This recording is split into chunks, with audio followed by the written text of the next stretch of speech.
Isn't he Mexican? Colombian. He calls himself American. What is this? Anchor Baby. And in this corner, it's the American Anchor Baby. Daddy's home. That's an offensive term. People find that hurtful. You mean it's not politically correct? Excuse me. I'll use the word anchor baby. You know, he's an anchor baby in Canada. Tell him we still rolling with Trump, too. Anchor baby, the whole thing sounds horrific. You're just making it sound like immigrants are these horrific, greedy people. Ustedes pueden aceptar mi negocio o aceptar las consecuencias. Plata o plomo. So you would be considered white, in my opinion. You're the blackest one in this room, I think so. And what happened was his mama got pregnant on the other side of the border. And then a few hours before, just before it was time for him to pop out, she jumped across the border and let him fall on America's soil.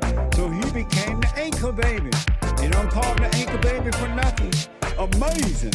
We like this anchor baby, right?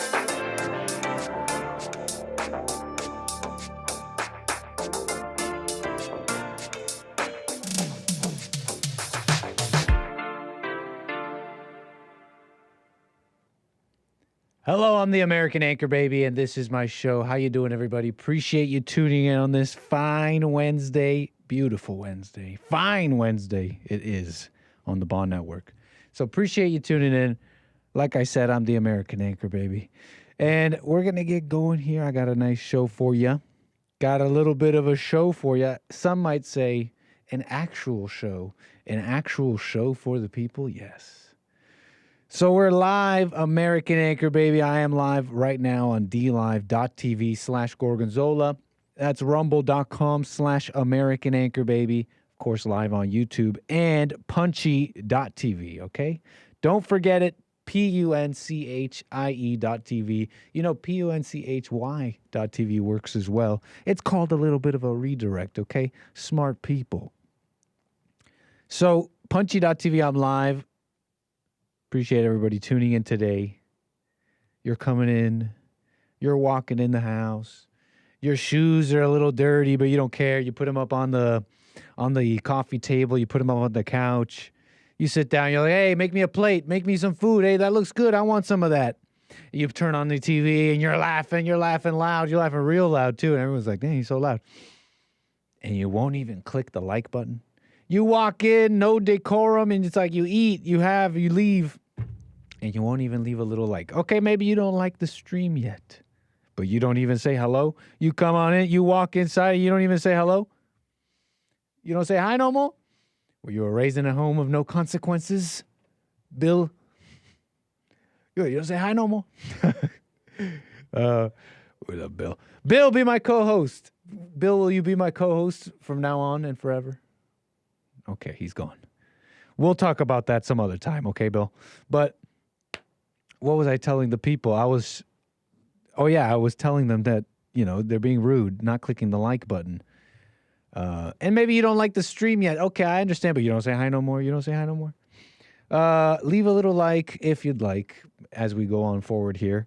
Or leave a comment. Maybe you don't like what you see. Leave a comment, hit the algorithm. And tell the Anchor Baby what you don't like. Show some love with what? You don't have love either? You don't have love. You don't have manners. You don't have anything. It's crazy. But I am live right now. Thank you, everybody, tuning in. American Anchor Baby. If you want to call the Anchor Baby, that's 888-775-3773. If you'd like to speak to the Anchor Baby here about whatever you'd like, you might want to talk to me about some of the things I want to get into here. What? And let's dive right in, you know. Let me see where I'm at. Where is we? Variations of English, okay? Some might say that those variations may not exist. But you're not black. Look, we got a show for you. Let me see the chat real quick. Let me look at the chat real quick. Let me just look at you guys, okay? Let me just take a gander. What's cooking? Just give a little look-see. Oh, my gosh. Never mind. I should have known. The pit. Oh, gosh. Never mind. Don't look at us. Don't look at me. Says my chat. That's my chat. We're having fun here in my chat. 888-775-3773. You guys are rude and have no love for not liking. I'm live on all these other channels. I think that's everything, folks. Appreciate you being here on this fine Wednesday. And by now, I am sure, in fact, I'm very sure that you are all quite aware of the Haitian saga.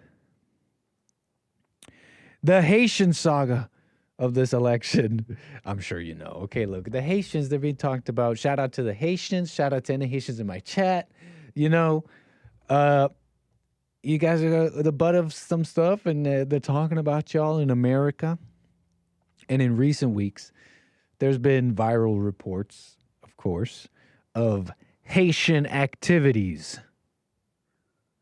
Some might say I'm racist for saying that. What? So they're Haitian activities? They're not just activities done by Haitians? Hey, we could debate about it. Haitian activities in Springfield, Ohio, after reports that 28,000 or so Haitians with temporary protective status were transported and dropped off in Springfield, which has a population of 58,000 or so. And that was before the Haitian invasion. Sorry, I got a little excited there. Haitian invasion. That was before that. And, you know, as you know, TPS, they're quite legal. Well, not as legal as some might want them to be, but they're legally here, at least temporarily, like their temporary status denotes, right? Yeah, basically, they came in illegally, and the government's like, we'll protect you. Don't worry. You won't get deported, even though you committed a crime. It's essentially what TPS is. And so that is on the ground, some of what's happened. I'm sure you're aware, the population sizes. And so Trump, in classic fashion, made a big stink about it in the recent debate he had with Kamala Harris, if you didn't know, if you've been under a rock. Kamala Harris, they had their little debate, and Trump got the attention of the media. He's so good at that. He really is. Being in entertainment for so long, and he had them like this. They want Kamala to win. They want their darling to win. And maybe you don't have a Trump bias like I do. I'm like, why don't you? Have you seen him? Did you even watch the debate? Did you see him talk? You don't have a Trump bias? Oh, so then you're blind. But he made a big stink about it. He got a lot of attention. They're eating the dogs. I'm adding too much to the dog. He doesn't add that much to that. So I'm definitely giving it some extra awe. Because he didn't say eating the dogs. He said, they're eating the dogs. They're eating the dogs. And he got a lot of a negative attention. But he started off a huge conversation about what in the hell is going on in Springfield, Ohio. And what was uncovered if it wasn't they're eating the pets of neighbors. No reports on that. Unsubstantiated claims. Well, if it wasn't that, it turns out when you turned over the rotten log, maybe that's mean. That's not a comment on Springfield, Ohio at all. I know, I've never been there. Springfield, Ohio, the rotten log that was turned over. Shout out Springfield, Ohio. But what was uncovered was the out-of-control driving, criminal acts, general non-American nuisances, like eating the dogs. That's not American. That's very not American, in fact. The dogs are like children here. Didn't you know this? Don't you know that dogs are like children? You should get to know these things if you're going to be an American. And they're going to be held to the standards that all other Americans are going to be held to, right? Right? Why'd you guys get quiet? So very non-American nuisances, and that's report after report of these people saying, yes, they're eating ducks and they're just different. They drive bad. They're bringing up the insurance, and they just plop them here. They boiled the frog pretty fast. They didn't even increase the Haitian population slowly, and so now we're making a big stink about it. Those are the people in Springfield. And what did the liberals and media do? Obfuscate and nitpick. That's what they did. I know we like nitpicking. It pains your host, but we enjoy the nitpicking. You guys like calling it nitpicking. You just got nitpicked. And sometimes that nitpicking,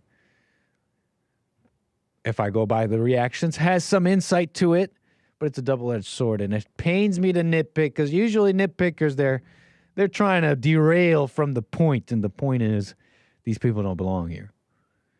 And on top of that, even besides the people themselves, that's like they're here legally in a sense, so you can't even be too mad. It's the government that hates the American people and is willing to just change their lives for an agenda that they did not choose.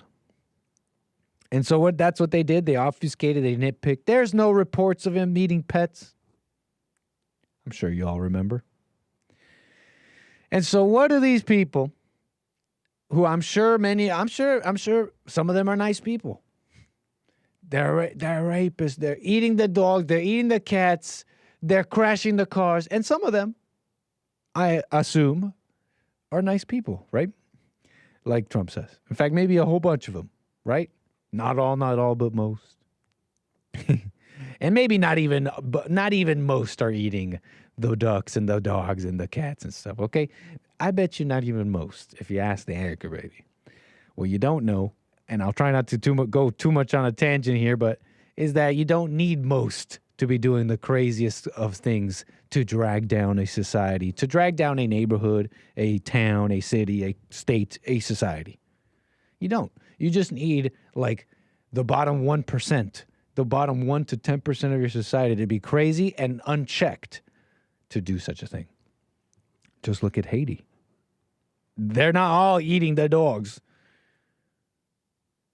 So what do the Haitians do after all this, after the memes have gone out, the people have looked into it, and they've arrived to some conclusions? Some see something's going on, some see injustice, some are stuck on the eating the dogs and the pets. But even those people, somewhere, if they are honest even a little bit, looked into it and saw something's funny. And so what are the Haitians doing now after they've been led into the country that is largely functioning compared to where they came from, given all sorts of support and help, brought to largely safe neighborhoods, especially compared to where they came from? They turn around, and if I may be more accurate, not all, even in this, what I'm about to say, even in this, not all, but not all, and who knows if most, in this case, applies. They turn around and use political race terrorism against the kind white people of America and others, right? Ingrations. Sorry, that just came to me. It's not that good, but it came to me. You're saying what are you saying, Carver? New videos have emerged? What you talking about? Hey, I'm not even surprised. We know that it's not all lies coming from the people of Springfield saying there's a problem here. These people are not like your average Springfield, Ohio resident. And here's what I'm trying to get to. The ingrations. What do you mean? What am I getting at? They turn around and use political race terrorism? Well, they've banded together. Well, at least this group, we're going to the Haitian Bridge for a moment here, which is an organization, the Haitian Bridge Alliance, okay? And let me just pull this up. I'm on their website. The Haitian Bridge Alliance.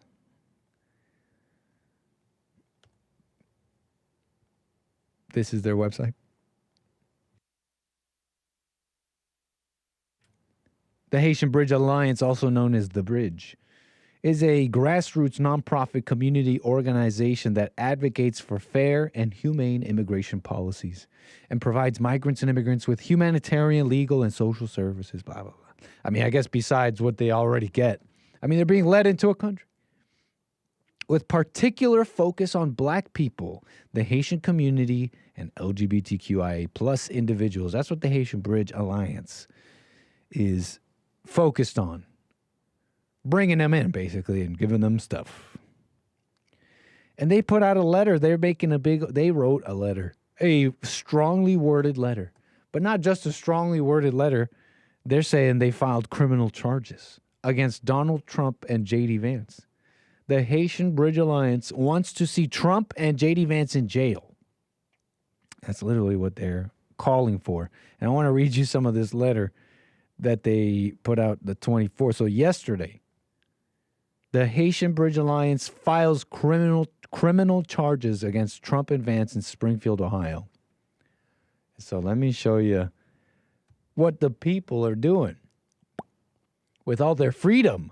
Look at them and all their freedom they've been given. I'm sorry. I'm just making jokes.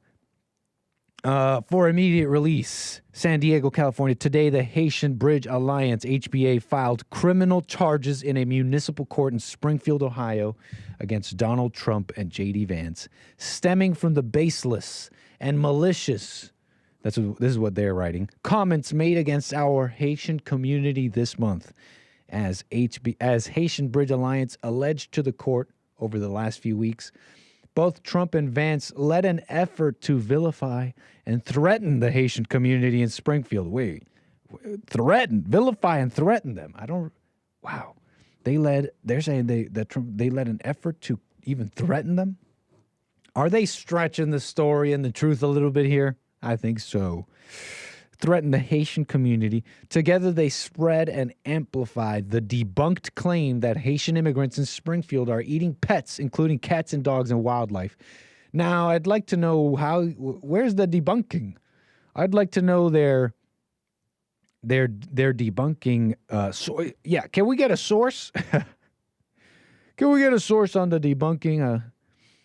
The criminal charges asked the court to affirm probable cause that they committed multiple crimes and issue arrest warrants against Trump and Vance. HBA is represented by Ohio-based civil rights attorney Subodh, I don't know how to pronounce this, Chandra. Subodh Chandra, who successfully represented Tamir Rice's family in a case against Ohio police for shooting and killing their son. Tamir Rice. So it's these activist lawyers. You get these activist lawyers and they're invoking Tamir Rice. Another civil rights movement predicated on lies. Always built on lies. Like it's just racism that killed Tamir Rice. Like it was just pure racism. It's just pure racism that killed all these whatever, insert XYZ person that civil rights attorneys are representing or have represented. Subodh Chandra. So this executive director of the Haitian Bridge Alliance says they filed criminal charges to hold Trump and Vance accountable for the devastating harm they caused our community in Springfield, has impacted Haitians around the United States. People give power, and they love doing it too. They love giving up their, what can we call it? Agency, their power, their frozen will. You know, it's not totally a free will. Our influenced will, our little sliver of will. I don't know what to call it because it's not a free will. It sure don't seem like one. But people love doing that. They love they love saying we are people with free will and choices, but they love giving up these so-called choices. They love doing it. I mean, look at the language.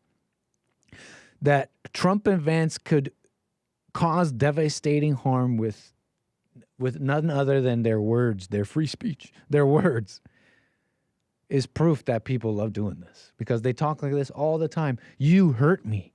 The words you said and the things you said about me or to others about me hurt me. And you love doing that. You love blaming it. You love saying that all the feelings that are coming from you are caused by others.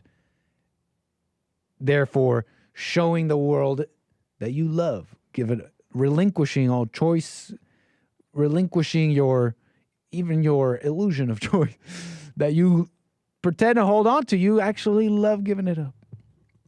And you're like, it's their fault. These people with supreme power over me are causing devastating harm.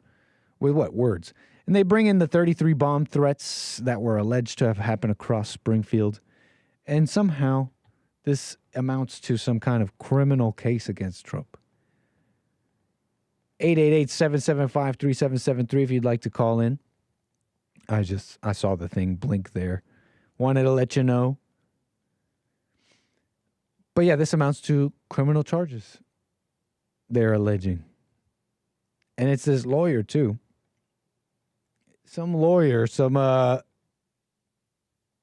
lawyer on a high horse. Let me show you his X.com profile. Subal Chandra.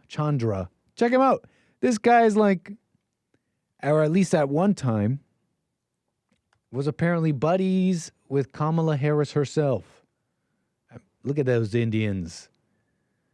Yo, look at those two Indians, huh? Just a couple of Indians being lawyers. Indian guy, just a couple of Indians being lawyers, and he's a civil rights lawyer. Like, what the heck? Civil rights lawyer, so an activist, so barely a lawyer is what you're telling me. So barely a lawyer. And he's at Chandra Law Firm, managing partner, former Fed prosecutor and Cleveland law director, a triplet dad. Triplet dad? Oh. Triplet dad. So buddies with the word. Anyways, and look at this.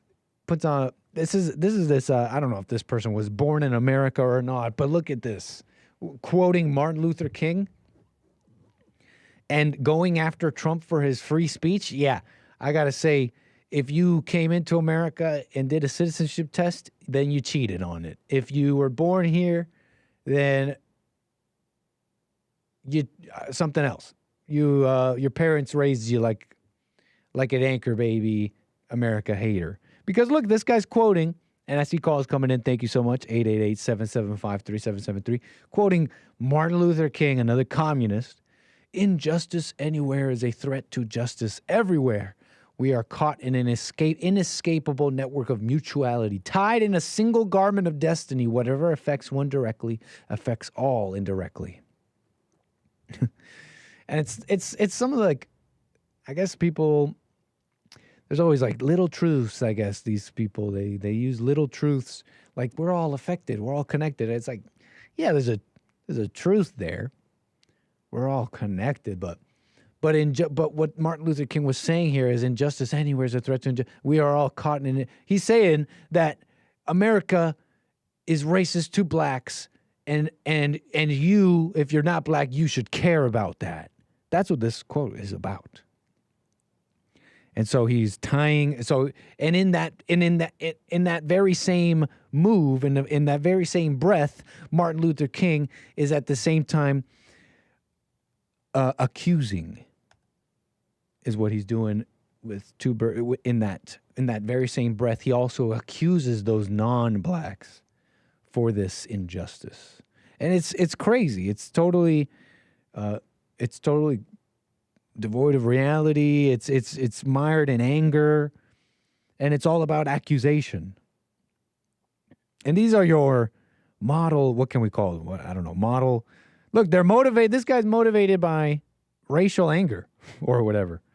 With this Martin Luther King. What a farce. That guy was a loser.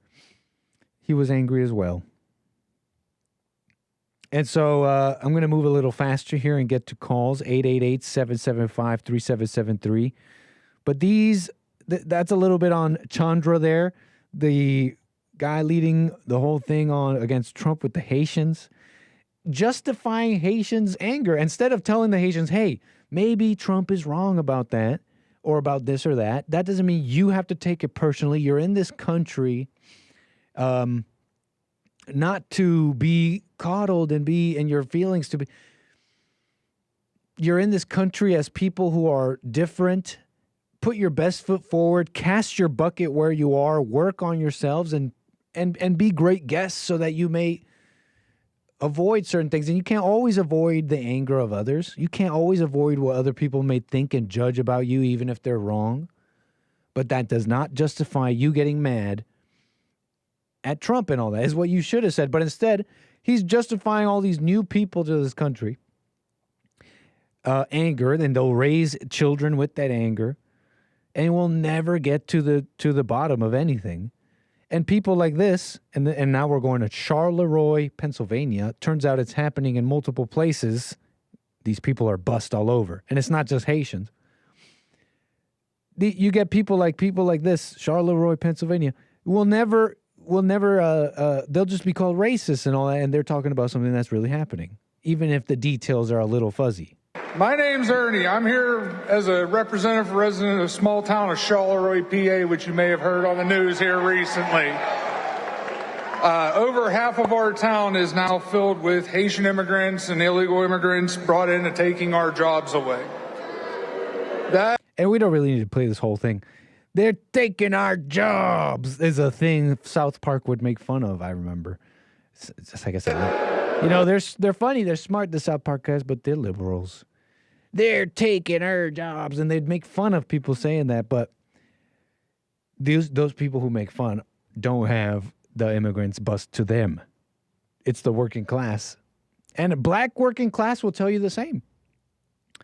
Your wages get diluted. You increase the labor pool, especially when you do it so instantly and unnaturally.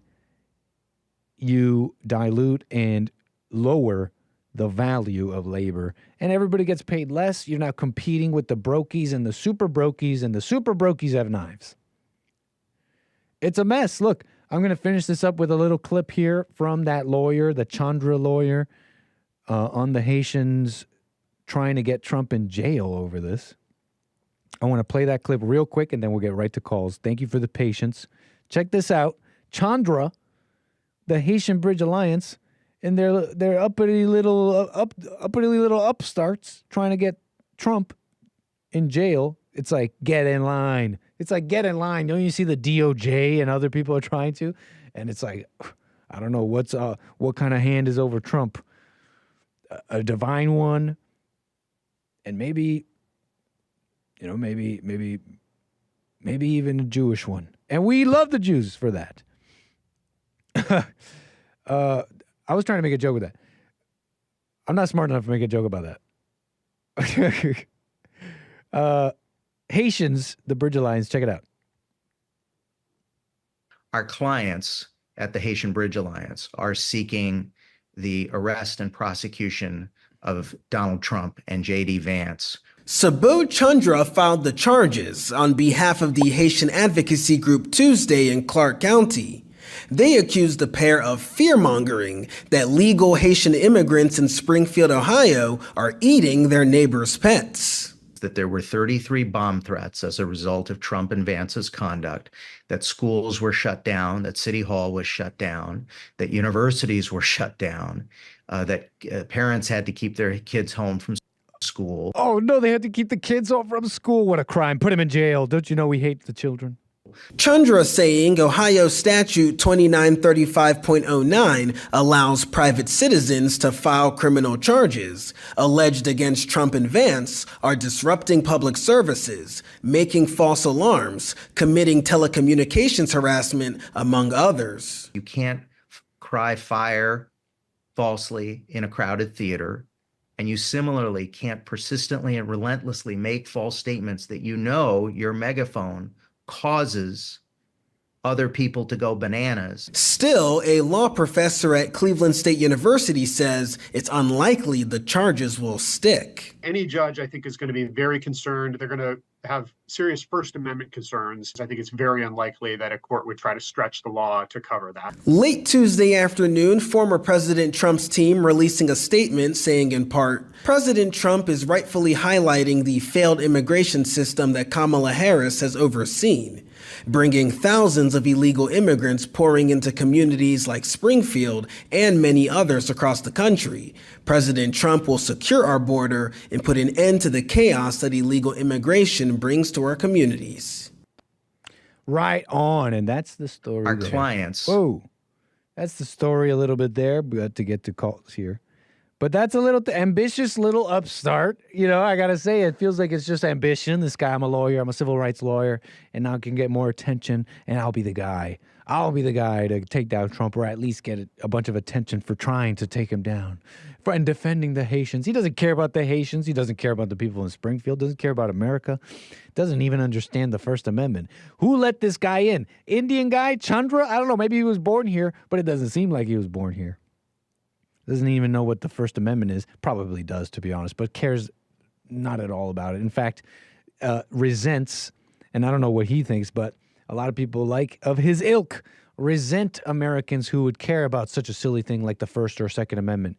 And these people, because they'll look at hate speech and they'll look at Chandra here will remember when he was called some nasty name in school, and he'll be like, man, I can't believe that crap is protected by the First Amendment. And these white people defend the First Amendment. Stupid country, but I'm adding way to it. I'm not saying Chandra is saying any of this.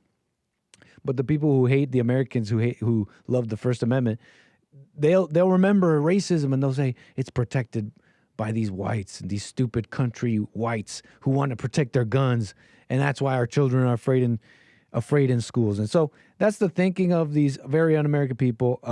He's saying causes people to go bananas, like Trump.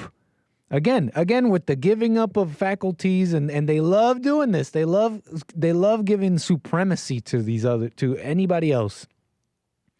Like they have Trump's words has supreme power over people's actions.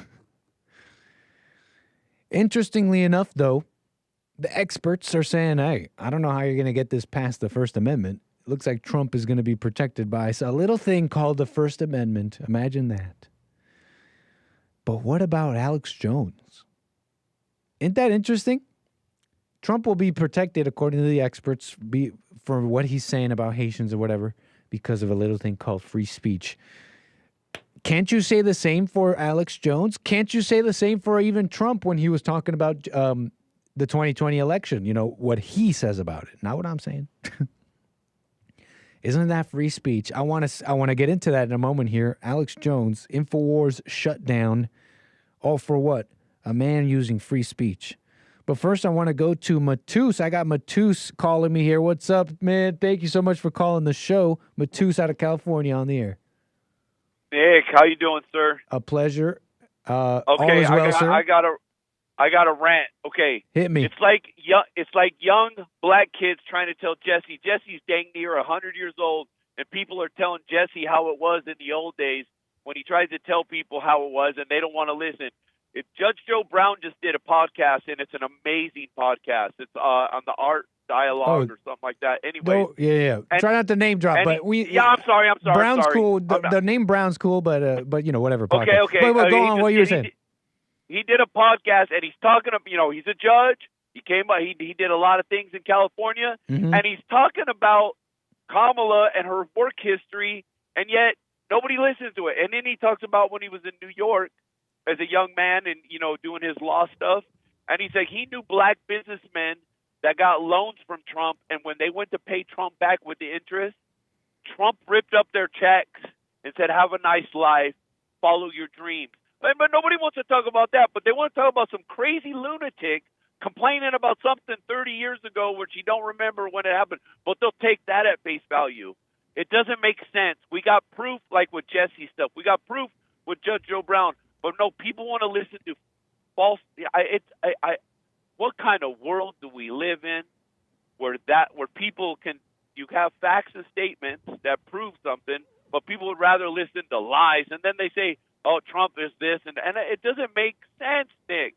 It doesn't make sense. It really, really doesn't, Mateus. And you asked what kind of world we live in that could happen. It's an angry world, man. And what happens is these people who didn't live during the times like Jesse are used like useful idiots by people who are at least somewhat or fully aware of how to control angry people, and they tell them lies. And these lies control them. You'll have people calling in the Jesse Lee Peterson show, and you'll have two older black men speaking honestly about what life was like, and a young person will be. I'm trying to remember. I'm vaguely remembering this. It happened today. That was today. You'll have a young. That 28-year-old. Yeah. He was telling Jesse how it was, and Jesse's like, "Man, I live. What are you talking about?" Man? And they'll reference some book. They'll be like, "But I read it in a book, Jesse. You don't know what you're talking about. I read it in a book yesterday." And Jesse is telling them what it was like. It's crazy, man. And Judge Joe Brown. I think he's reputable. We all make mistakes with him, but he has no bones to live. He's a man with power. He's a man with money. He's got no bones either way, and he's just telling you what he's seen with his own eyes. And yet, Nick, I love you guys. You guys have opened up my eyes. It's like what we talked about, church. Let people be. Mind your own business. Just, man, you ain't got no business trying to change somebody else. Worry about yourself. And everybody's worried about some weird stuff that's not even happening. I just, it sucks when your eyes are open and you can see how many blind people are walking around. That's the best way I could say it. Fair enough, Mateus. Yeah, I concur. Yeah, people are worried about everything but their own lives. Everything but the simple the things that they could do in their lives to improve that has nothing to do with anybody else. No government, no racism, no votings, no, not even Trump or Kamala Harris. They want to focus everything but the thing whatever they can do in their lives to affect change. I'm glad you said. Jesse says something that he's like, don't look up to Trump as he's just another man. Man, a lot of people don't get that. We're all just only look up to God. We're all just men here. We're all men. And there's a lot of people that look at Kamala like she's some hero. She's had the job for 3.5 years. What has she done? Absolutely. Anyways, brother, devoid I of love you, all reason and logic. Thank you, Mateus. I love you, brother. You have a good day, man. Thank you, sir. 888-775-3773. You want to get it off your chest, whatever you want to talk about. But I was just mentioning the First Amendment. They seem pretty confident Trump's will be protected by from the Haitians by the First Amendment. But what about Alex Jones? I want to mention Alex Jones real quick. A individual, him, he's that crazy conspiracy guy, right? He's that crazy conspiracy guy. He's just crazy. And it's just all crazy what he says. It's not just some, or entertaining and bombastic it's all crazy, right? Not even just a little true, maybe insightful even. I don't know. But Alex Jones in the news a little bit due to, he's been in the news. I'm sure you're aware of I'm sure you're somewhat aware of the saga with Sandy Hook. And if I may briefly explain, he was hit with a major defamation lawsuit, and it was brought up upon him by the families of the victims of Sandy Hook, a school shooting that happened. It happened, okay? It happened. It happened. And it happened in 2012. They call it a massacre, the Sandy Hook massacre, an elementary school shooting. And it's the defamation lawsuit centers around comments that Alex Jones made on his show. And I don't know the deets, nor do I care about what comments and how much those allegations were true or not. He said some off-color things about Sandy Hook and saying that it was fake and that some of these parents or some were paid actors, and those are the famous allegations against him. Anyways, it culminated in an actual fine against him. We're talking $1 billion. $1 billion, if not more, like 1.5 billion, maybe, I forget. And so that happened some time ago. They came down, they were prosecuting him, They were saying, look at these people's crying faces. You did this. Your followers harassed them, and Alex Jones are liable for that for some reason. The actions of others, I don't know. This becomes more and more of a topic, jailing for the actions of others, and so Alex Jones, you're at fault. Look at these crying people. You caused them emotional turmoil, and for that you will pay $1 billion. So that was going on. The latest is this. It's from the AP. Judge to approve auctions liquidating Alex Jones' INFOWARS to help pay Sandy Hook families. So he got the big fine that he has to pay to the Sandy Hook families. You would think it's like he killed their children. It's like he was the killer. It's crazy. It's crazy how you have to be immoral too. These families who went along with this, immoral, nasty people. I'm telling you, they have to be. You have to be immoral to sit there and see what happened to your child or whatever. this shooting happened, and you're feeling anger, you're feeling all these things, and the media and the corrupt justice system goes to you and says, hey, all of everything you're feeling, it's that guy's fault. That guy who's using his free speech to say crazy things, whatever, crazy, wild things. And you go, yeah, that guy owes me money for what I'm feeling. You are like the lowest. And you know how people like to look at like pedophiles and Diddy and all these other people like, wow, that's like the worst of the worst. And they compare. Those Sandy Hook family people that I just mentioned are the nastiest. You have to be nasty to think like that. You have to be just nasty, judgmental, and evil. So that's what happened. They were told, hey, get mad at this guy. It's Alex Jones' fault, and he owes you $1 billion. And a judge, according to the AP, is going to have that happen. And how are they going to do it? They're going to auction off INFOWARS media platform and its assets, sold off to the highest bidder piece by piece in auctions that will help pay the more than $1 billion he owes these relatives of the victims. I'm trying to remember something I wanted to say. Not important. So they're going to auction it off piece by piece, and he's not going to be able to own any of that gets auctioned off, by the way. Despite the pending loss of his company, U.S. bankruptcy judge Christopher Lopez said during a court hearing that he will approve the auctions that start in November, but he said he first must change a previous order to make it clear that the trustee overseeing Jones' personal bankruptcy case controls all the assets of INFOWARS' parent company. Meaning, meaning that the judge wants to make it clear that everything you're selling off, you don't own any of it. You don't own any of it. The person who's handling and controls it will be the trustee overseeing the Jones the bankruptcy case, and then they'll divvy it up. So, hands off, Alex Jones. Hands off your own stuff, Alex Jones. Hands off your own company you built up when the world was calling you crazy, all sorts of things, but you built it up. Hands off your own stuff because you used your free speech and said something that you're not allowed to say. And what is it that you're not allowed to say? Well, that's not clear. That's not clear. We're not making that clear what you're not allowed to say, what is infringement against free speech. We're just going to make, but this, we know what is. We know it is infringement. It's this. We don't know the deets. We're not going to delineate exactly how, but we know it's this. And why? Because look at those crying mothers. How dare you? And they say his followers, they went out and harassed these people. And somehow that's Alex Jones' fault. And that could have been trolls.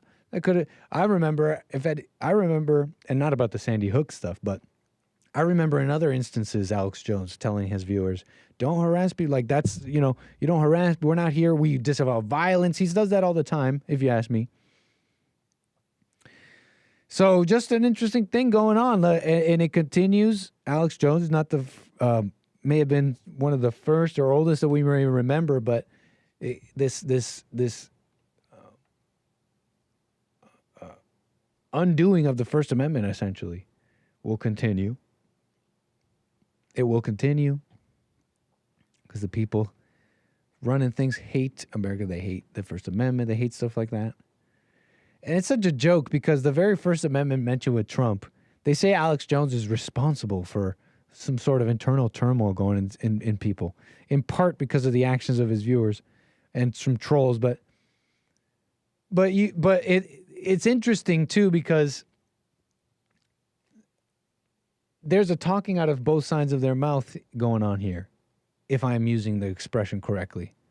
In that, Alex Jones he's both a crazy, just crazy person saying conspiracy theories that are totally crazy, but also he's a very important person who's saying things that must be monitored, and he's affecting a lot of people.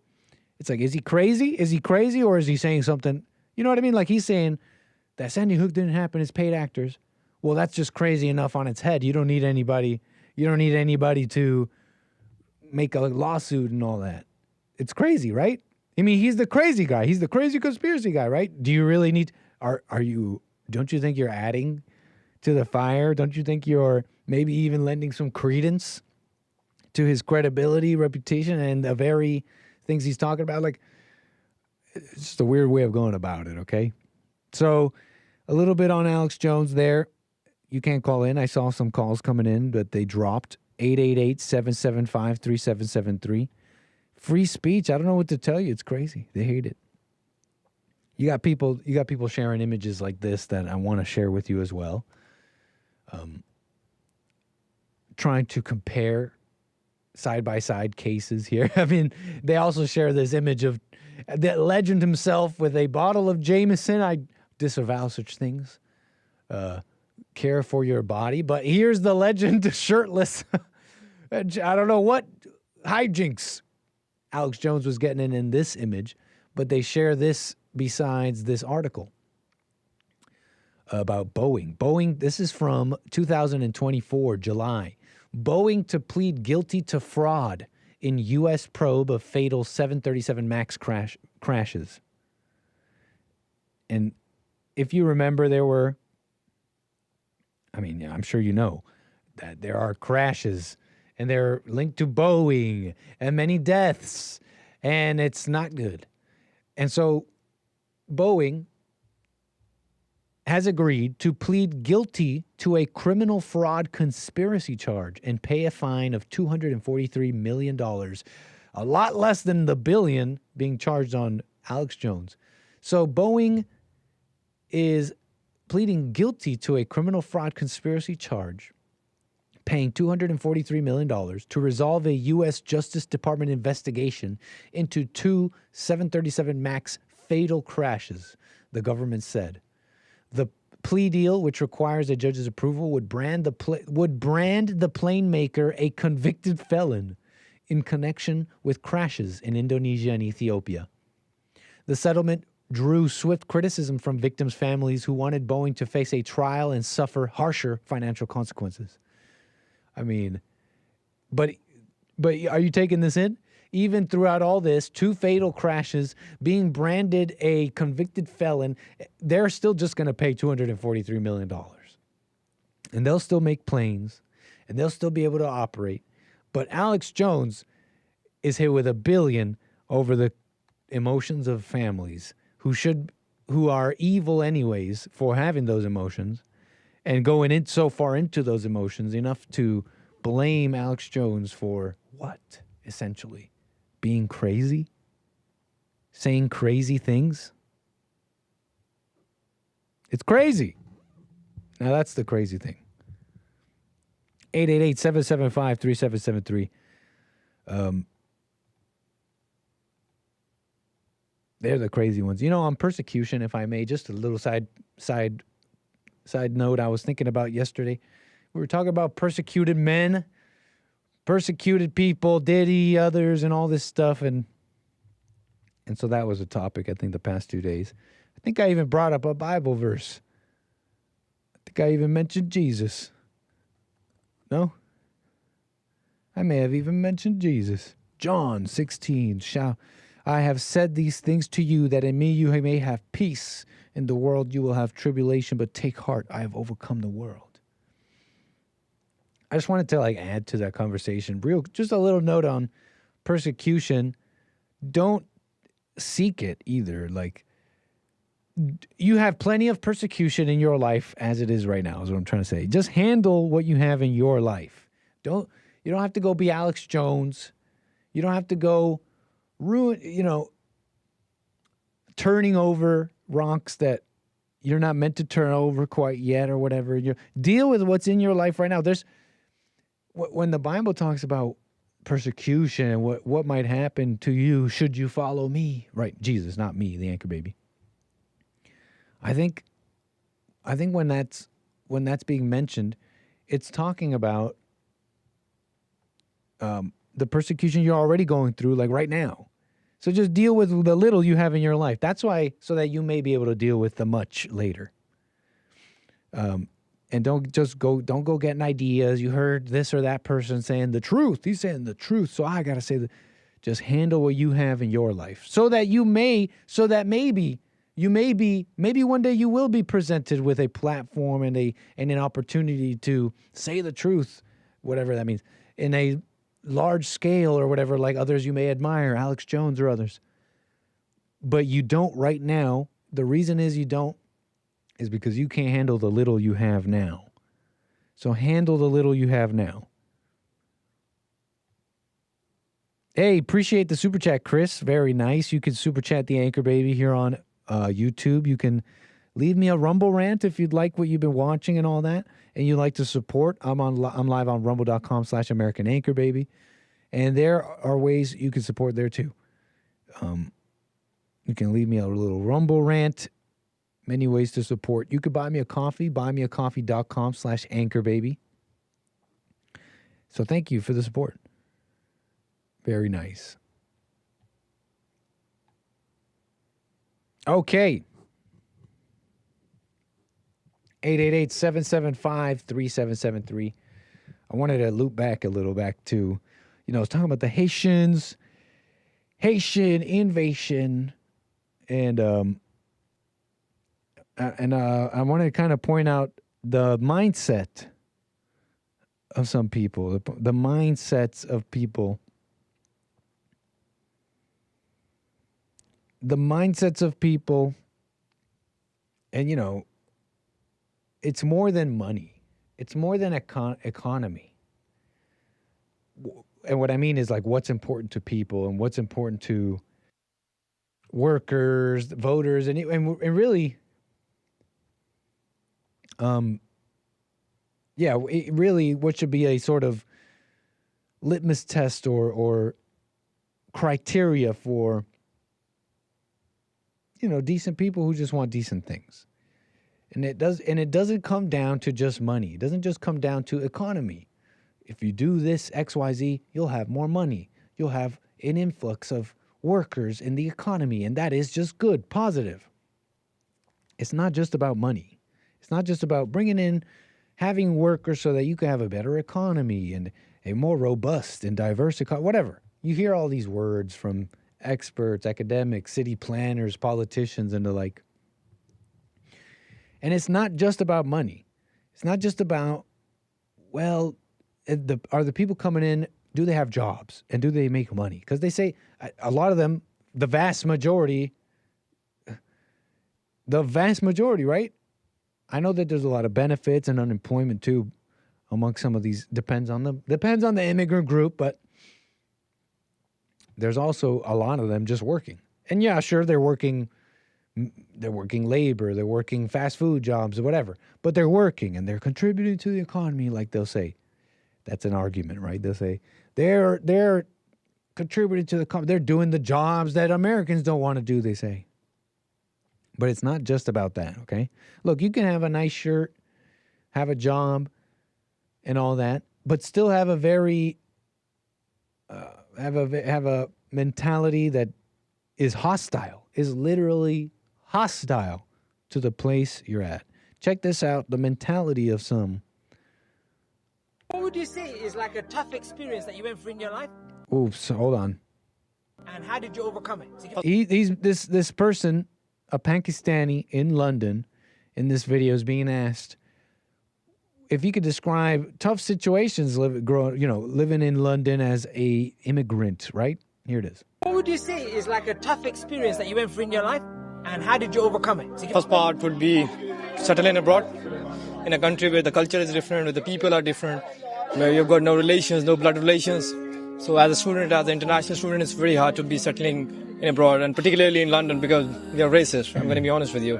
They're racist. Have you experienced it? Yeah, I've experienced it a lot because when I started my job over here, so I was working in a chicken shop, in a takeaway, and I've got a lot of stupid people.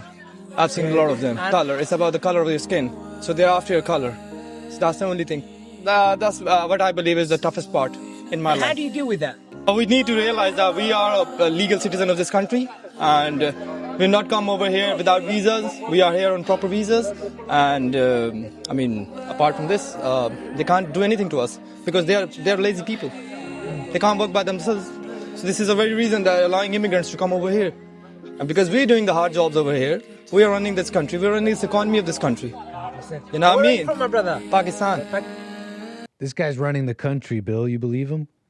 He says he's a Pakistani immigrant, and he came to London, and he started working at a chicken shop, and he works at a chicken shop, a takeaway place, and he gets a whole bunch of stupid people and racism, but what they don't know, these racists, is we run the country. We doing the jobs that they don't want to do, and so we run things.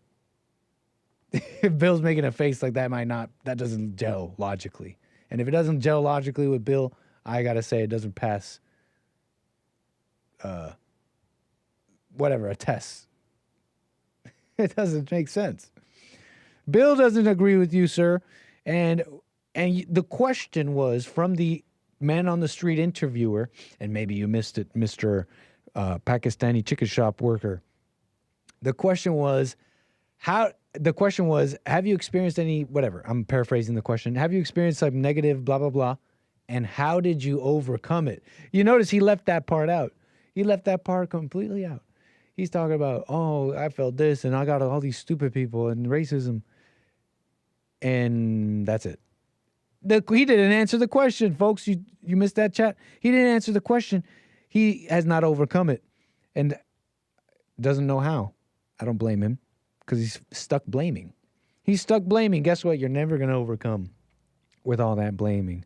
And it's not even that bad what he's talking about. That's not that bad. It's not even close to bad. Useful idiots, by the way, used by way of their anger. Useful idiots being used. But there was something else I wanted to say about that. There's something else I want to say about that. You know, he's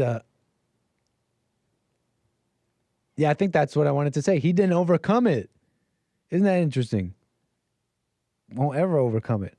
And that's what's kind of crazy too about the attitude that's not only present in the people coming to these countries, for example, but also the mentality that's being justified and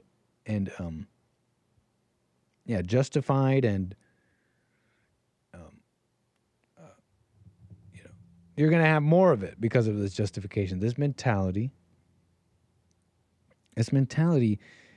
that's so poisonous, I think, to anybody. Let's say you're coming into London and you're Pakistani and you're poisoned with this because the proper attitude was to work at that chicken shop and have all those people, which I have no reason to not believe them, I guess, although a lot of people love the race hoaxes, okay?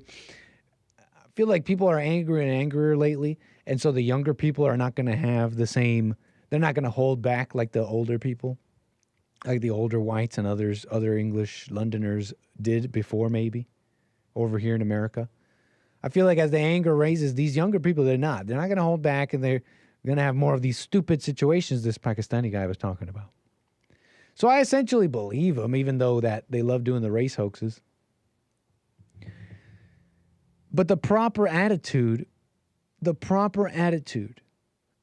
was to completely take it on the chin. You might think that's crazy. You mean this guy should just take insults? He should just, okay, fine, Nick, you don't believe in racism, but you mean he should just take insults? Yes. Yes. I dare you guys to try it for a week. And I've been hearing Jesse say it. Oh, I've heard him say it so many times. And I don't even know if I really quite understood. And I'm not saying I totally do now. But what he says about letting people insult you. Let people abuse you, insult you, lie about you, ruin your reputation. Just let them do that. I've heard that so many times, and yet the first second someone criticizes me, the first second I'm like, but what the heck is this guy talking about? I can't let him say that. He's lying about me, and especially if someone criticizes me and they're wrong.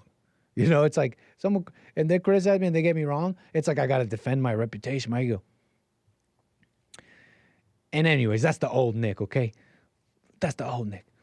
And I'm like, letting people just say whatever about me, and it's an amazing experience, I got to say. I dare you to try it. I dare you to try it. Let people call you anything, even if they're not like doing it in an insulting way.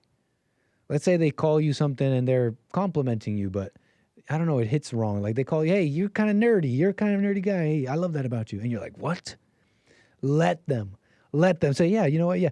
I dare you to try it. I'm telling you, I dare you to try it. And that's like the attitude you're supposed to have, especially as a guest in a country, in a new place, in a place where people are gonna, because you're different, you're gonna have people who don't like that. And why should they? Why should they? Why should the default position be you have to like different people? No, you don't.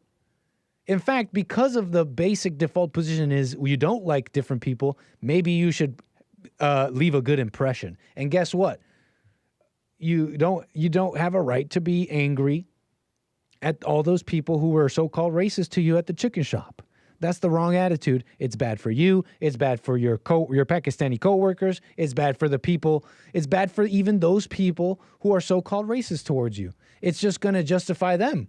And they're going to be justified in their anger, and nothing gets better. Literally nothing gets better. And you, as the Pakistani person or whoever, is not going to understand the so-called racist, because you won't understand what's going on to their country and the absolute injustice. You would not be okay with that in Pakistan, right? I think. So useful idiots, and the question was never answered. How did you overcome it? I'll let you know, Pakistani friend, you can overcome it by not fighting.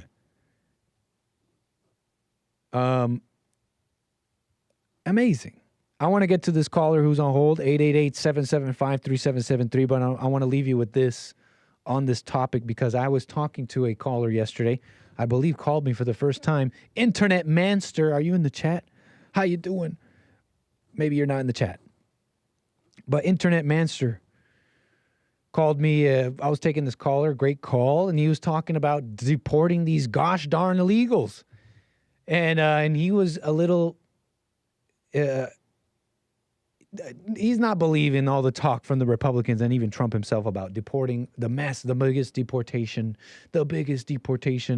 operation that America has ever seen. And I share some of those reservations, honestly. I mean, just imagine what that would look like and what the media would start saying. Look at all these families, they're being shipped out by the racists, and look, America is becoming Nazi Germany. Imagine that. Who's going to stand up to that? I don't know if... Anyways, you heard me yesterday. Go watch that if you want more on that. But Internet Manster brought up how he looks at some of the families, and I don't know if... he didn't make clear how he knows they're illegal or not, but assuming that some of these Mexican families living around Internet Manster are illegal, he would look at them and wonder, there's something...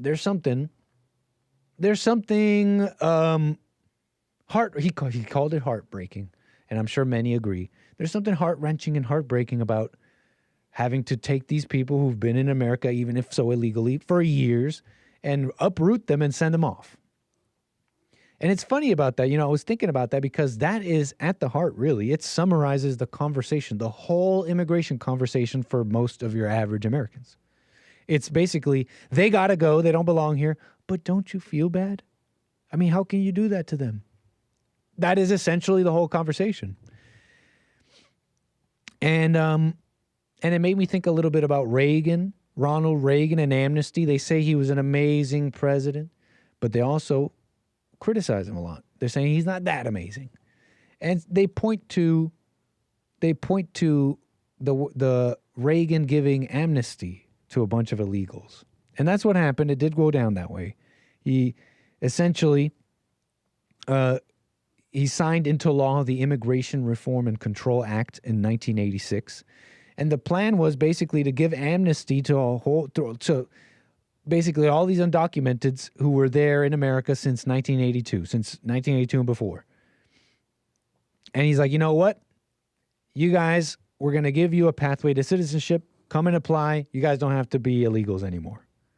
And I've talked to Cubans. I've talked to Cubans and others who are much older now, who they're like, I loved Reagan for that. I'm thinking of particularly actually a couple. I'm thinking of like 3-4 people I'm thinking of I've met here in LA. older individuals now, Cubans, who are like, yeah, Reagan was awesome for that. We loved him for that. And we were even Republicans for a while for that.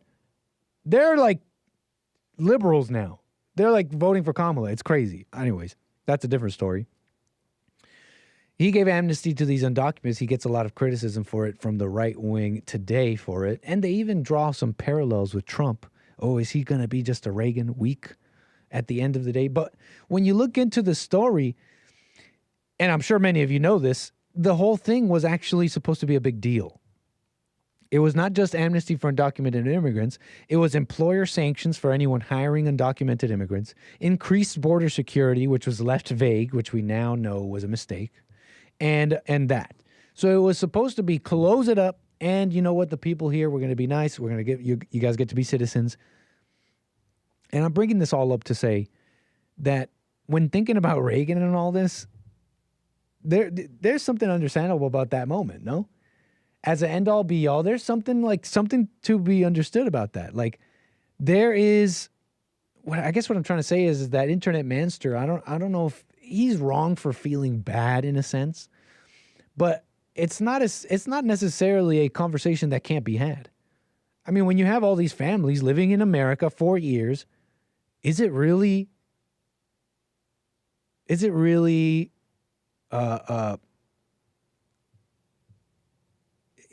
the path to just uproot them and get rid of them? I'm just saying that Reagan made sense. It made sense. He in his heart, I guess, saw what had to be done. And you know what?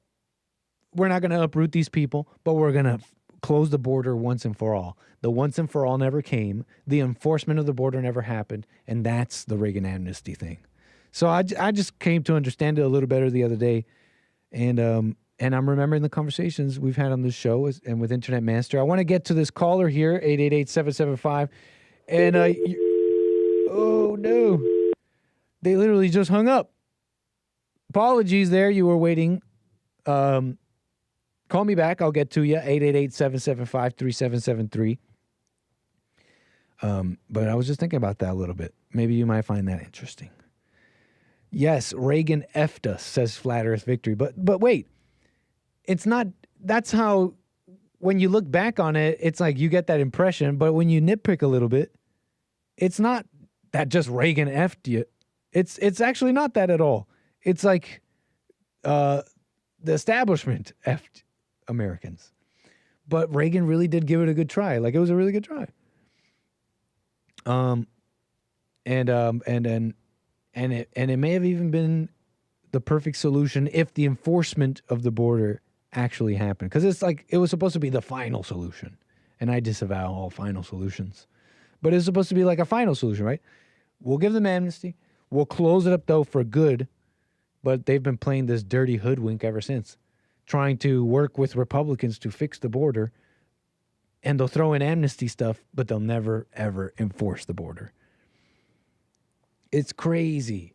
And the people doing this don't care about Americans. They just want voters and workers and money. You know, a lot of these city officials, even, you know, you wonder, how is it that these city officials are having these meetings and you get resident after resident of their own city saying, why are you doing this to us? Why are you bringing these people in?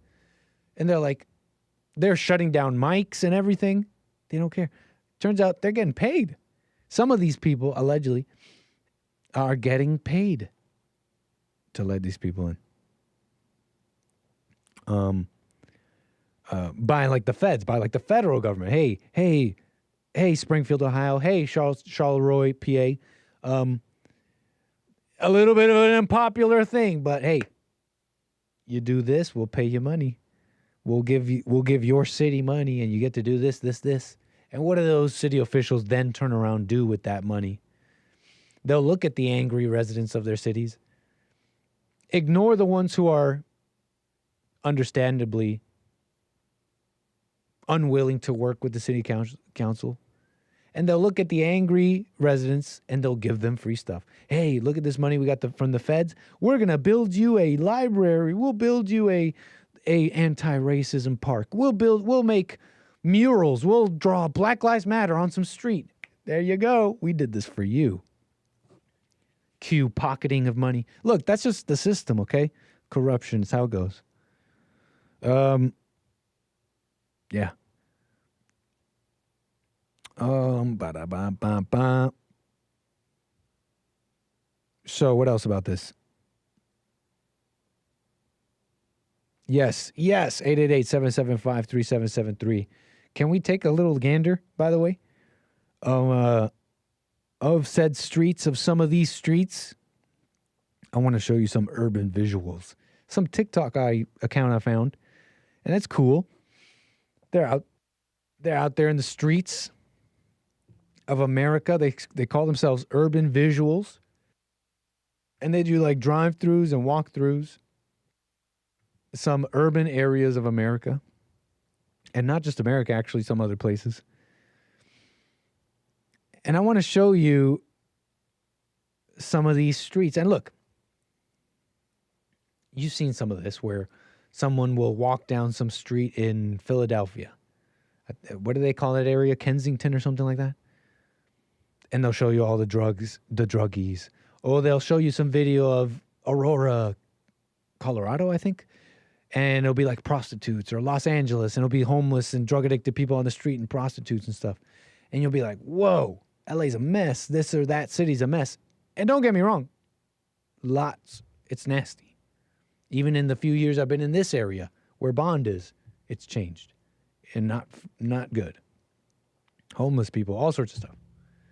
That being said, these videos that go viral, they're of specific areas. They're like the bad area. They're like when you get this video of someone going down Skid Row in LA, that's not how LA is. It's how LA, it's like it is. It's like it is how LA is, but not to that degree. And so I want to show you some of those. I want to show you some areas with that understanding that these areas is like it's like the dirty street. It's like this is the track. You know what I mean? You know what I mean by track, right? Track tour. Who's been on a track tour? What a mess. I disavow track tours. But the track is like where the street the prostitutes are on. You're getting educated. Here's your education on the Anchor Baby Show. Yeah, the track is the street in your city known to be the street for hooking and all that. And so I understand I'm showing you this video understanding this is maybe the track. It's maybe not Vancouver or all of Vancouver, at least in this example. Okay? So but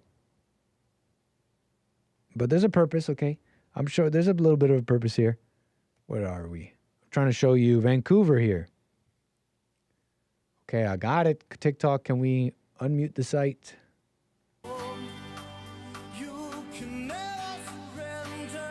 Why can't I scroll? This is so annoying. This is Vancouver.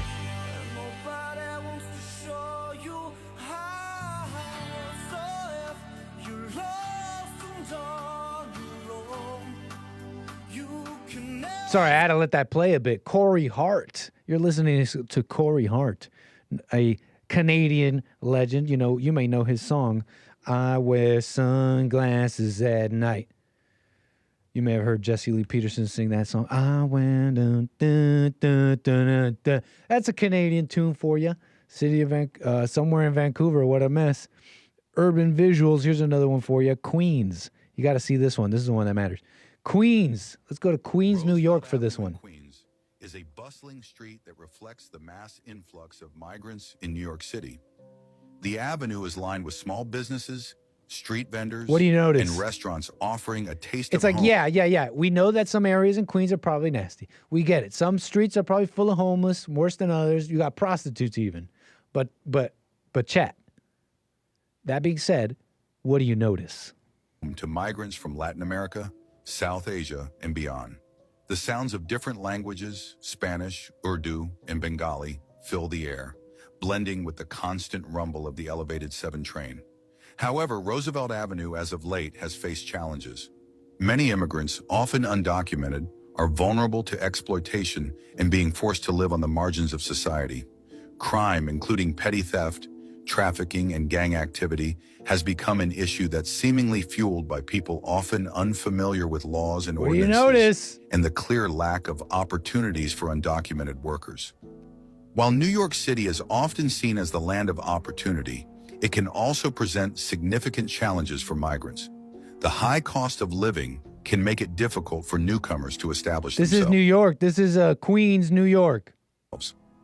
Language barriers and obvious cultural differences can also pose significant hurdles. Here, let me show you another one. Let me show you another one. What do you notice? Yes, this. I'll keep making this point because some of these streets that I'm showing you in this video are like a known scummy area, which is not good. Which is not good. I'm not saying, oh, nobody should care about this. This area has been dirty and it's been Skid Row for years. No, that's not the point I'm making here. I'm trying to make a different point. And so, despite this being a nasty area or whatever, what do you here? This one really shows it. What do you see? What do you see? Is America changing? Asks this video.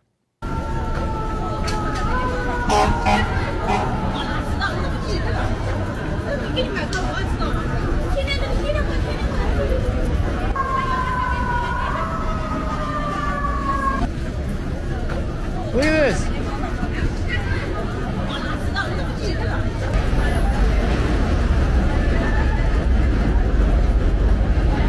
What's different is this doesn't look like Queens.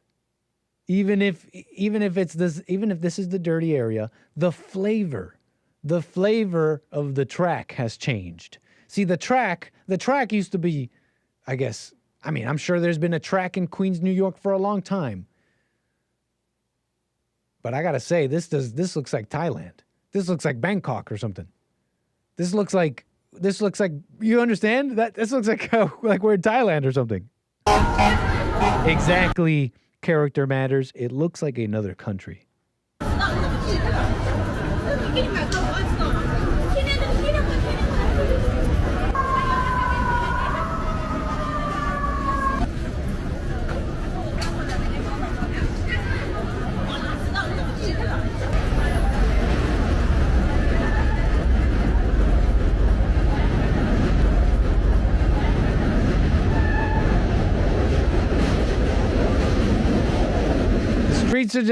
The streets are just not looking the same, okay?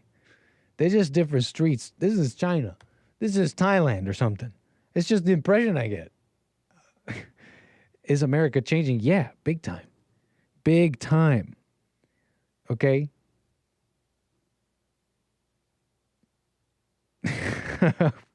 Okay, maybe you got me there. Everything is fake. That might be fair. How do you know what Queens looks like from one video? It just looks so Asian. It just looks like Thailand. It looks like that. It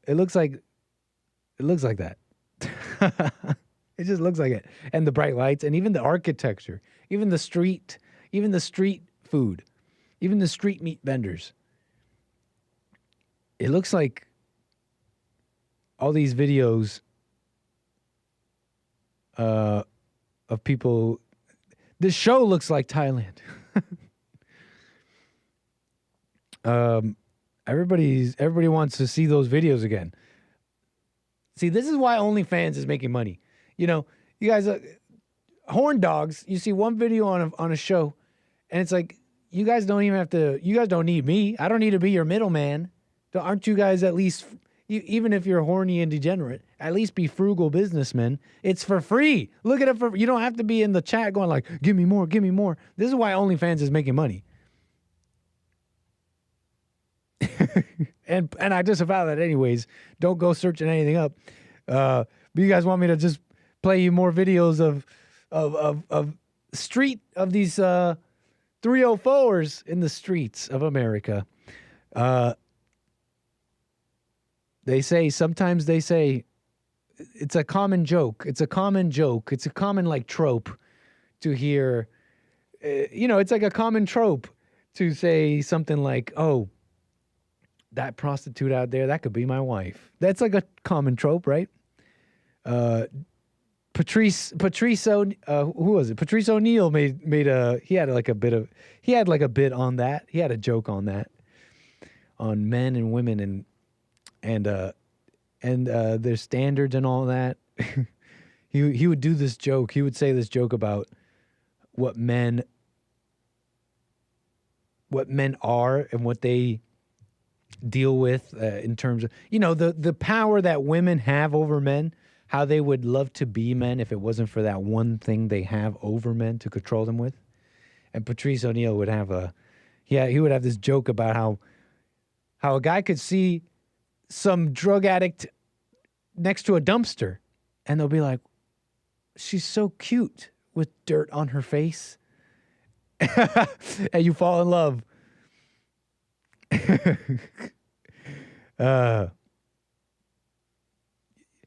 You can Google this stuff, folks, please. You don't have to beg me. Please don't beg me in the chat. Don't do that. Don't do that. The ladies are in the chat, okay? There's ladies in the chat, okay? You don't want... Come on. Have some decorum. Have some decorum. Have some standard. Anyways, I'm going hard on my chat when it's not even that bad. I'm just messing around. So you saw that. America's changing fast. You saw all that. Let me show you another video, and no, this is not from a movie. Let me tell you that right now. This is not from a movie.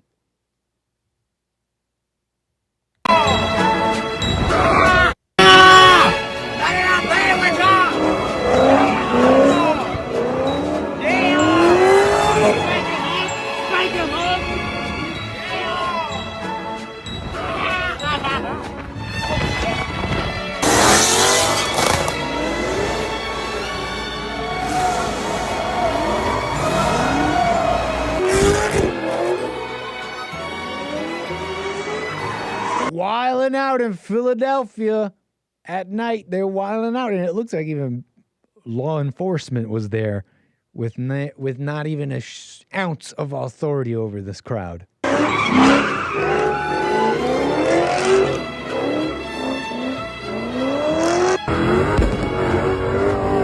Fireworks, illegal racing, takeover of a street intersection or whatever.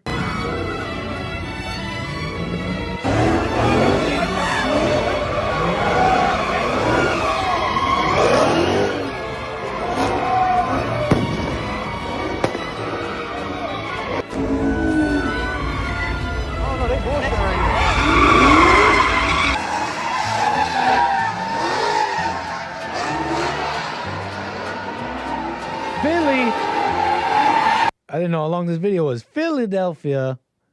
Amazing. Can't have nice things, Philadelphia. You can't have nice things, and you never will. Because you got stuff like this. Philadelphia car meetups lead to people smashing up police vehicles. And we got drone footage about this one, actually.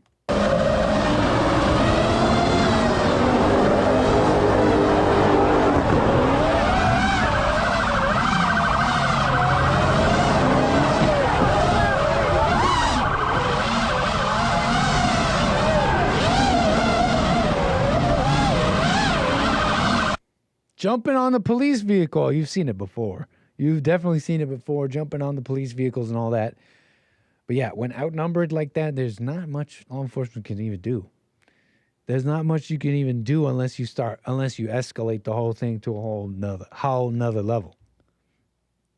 Philadelphia car meetups lead to people smashing up police vehicles, at least according to NBC here.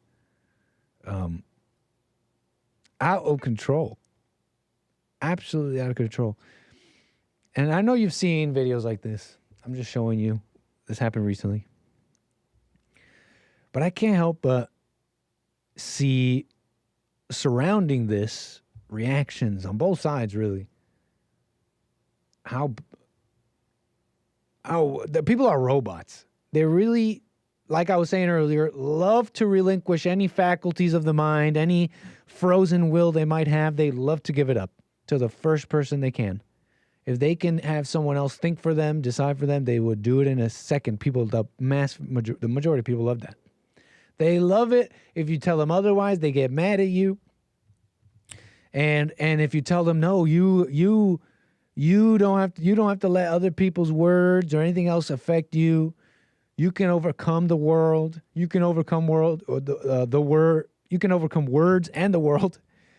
You tell them that, and they'll hate you for it. They say, no, you're a racist. It is their fault.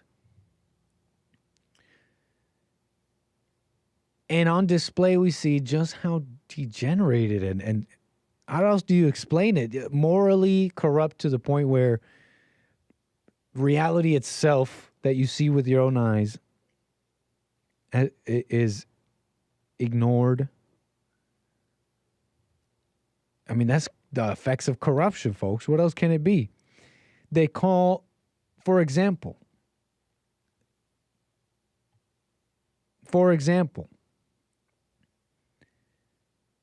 they say University of Chicago student was killed by a stray bullet, they say. Just a stray bullet. It's just, just one of those stray bullets, they're out there in the atmosphere. It's one of those common dangers of life. You grow up, they teach you that in school. Your parents tell you, watch out for those stray bullets, right? It's just one of those common, it's like a car. You got to watch both. When you cross the street, you got to watch out for those cars. And you just never know when you walk out of your door, and that's the day a stray bullet kills you.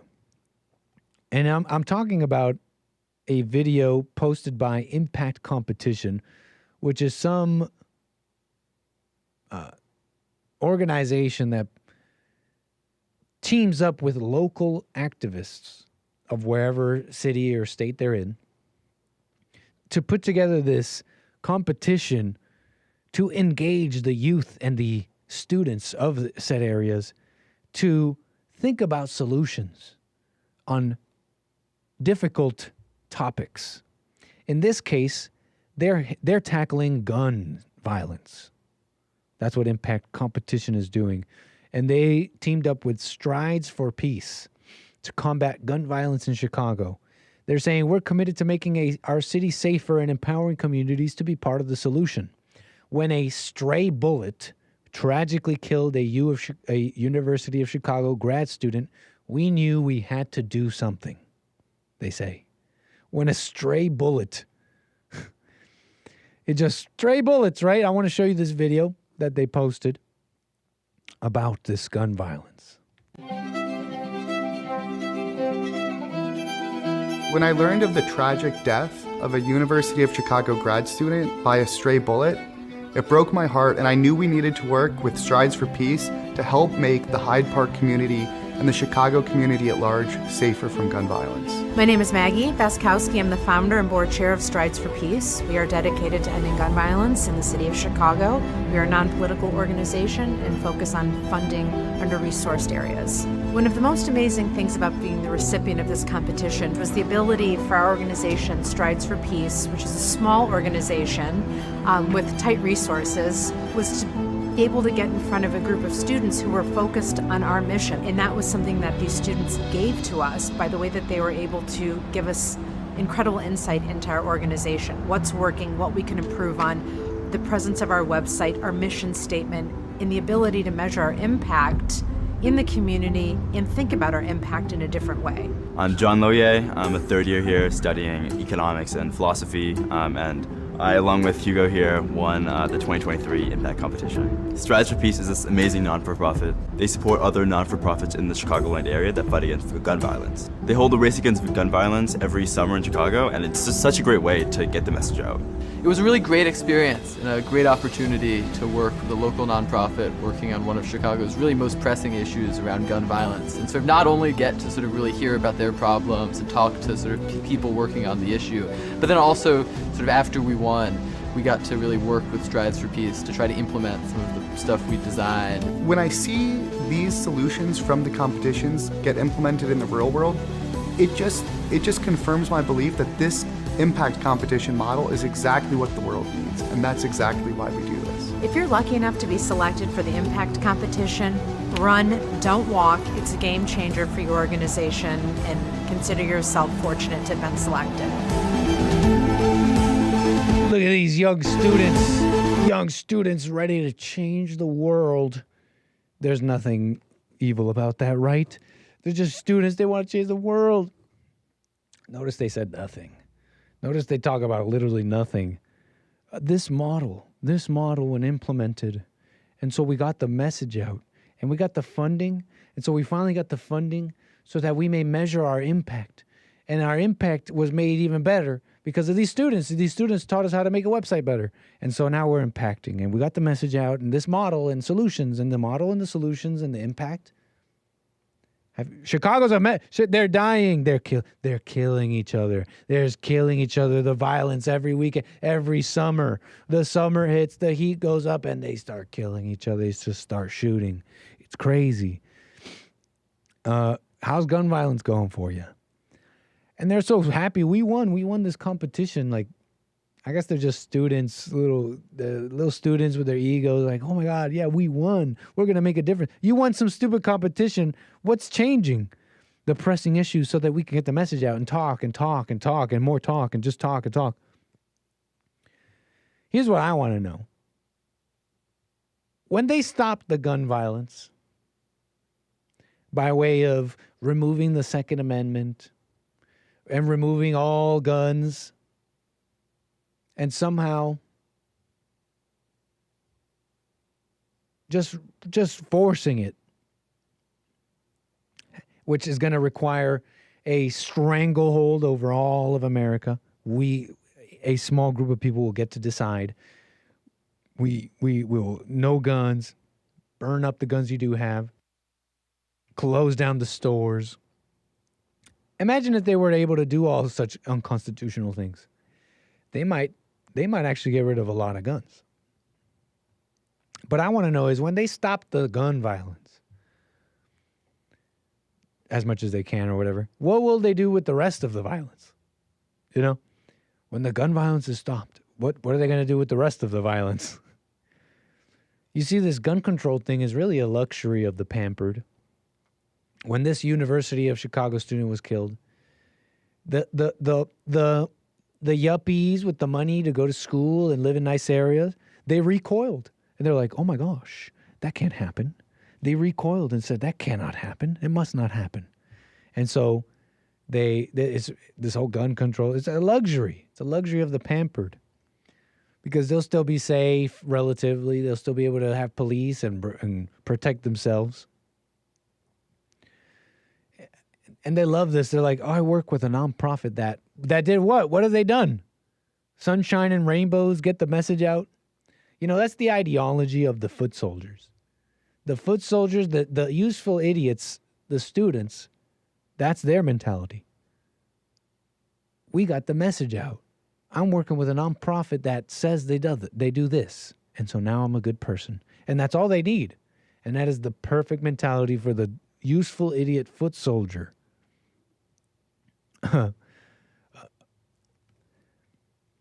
Friends remember University of Chicago student killed by stray bullet on CTA train.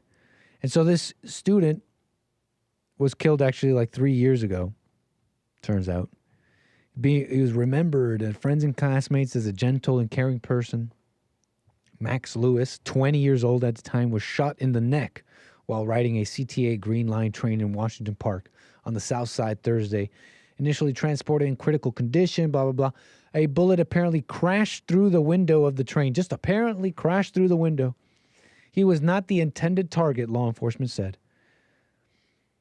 And again, this is the city full of this black criminal element that does not get dealt with due to racism. I mean, they want to say stray bullet instead of violence perpetrated by people, individuals with these guns in a city where a lot of this gun violence happens at the hands of criminals, gangsters, and it's huge in the black neighborhoods of this city, and everybody knows it. Everybody knows this.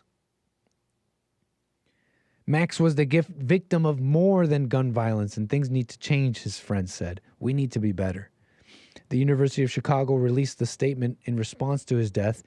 The University of Chicago is devastated by the loss of Max Lewis from injuries related to being shot while sitting in an off-campus Chicago Transit Authority elevated train.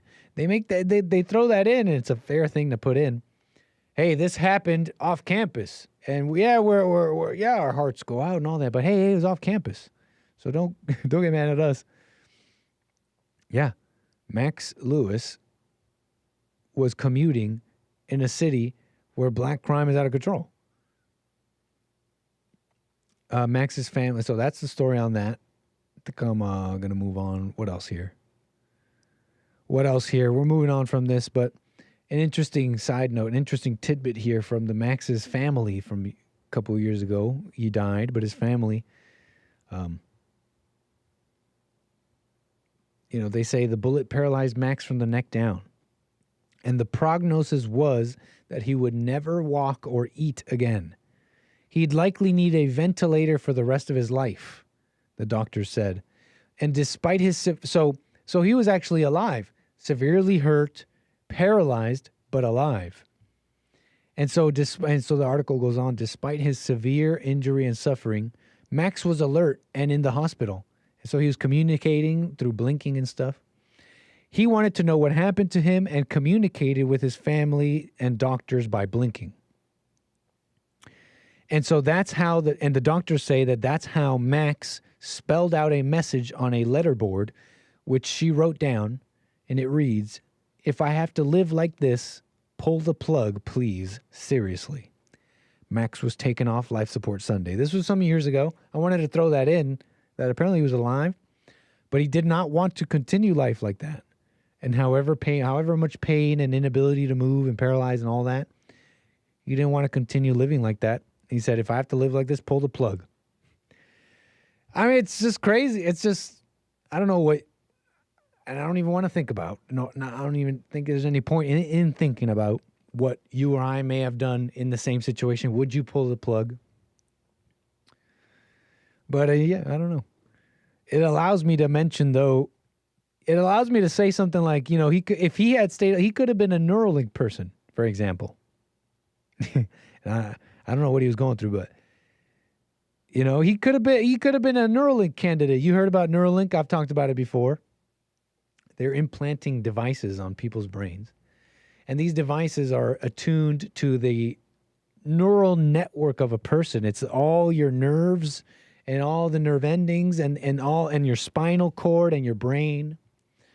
This network of perception through which you perceive the world around you.